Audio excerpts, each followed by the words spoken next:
Hi there, it's Cyndy with Keller Williams back at you with another snippet of information to help you breeze through the home buying process.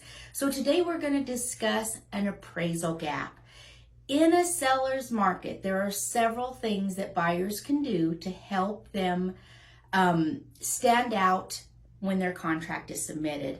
One of those things is an appraisal gap, and they have been very common lately. And what an appraisal gap is, it's additional funds that are brought to closing by the buyer in case the property doesn't appraise at value.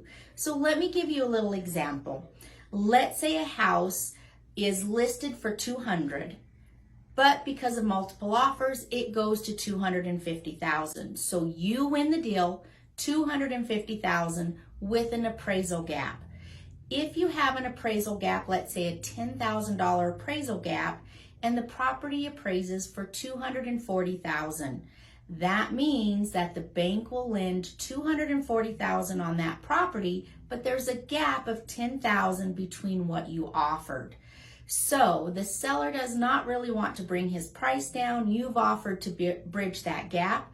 That means you'll bring an extra $10,000 to the closing table. So that's one example. Another appraisal gap might be that you offer $10,000, the property appraises for $200,000, and you've offered $205,000. Since there's only a $5,000 gap, then you would bring $5,000 extra cash to closing. An appraisal gap helps the seller to achieve the price that they are asking for on the contract. The appraisal doesn't always match it because it is a seller's market. They are getting more money than asking, and the appraisal sometimes falls short of that asking price. That is what an appraisal gap is. Not all buyers can use an appraisal gap. It's hard to come up with that additional money, but if you are able, it does boost your chances of getting selected for your dream home.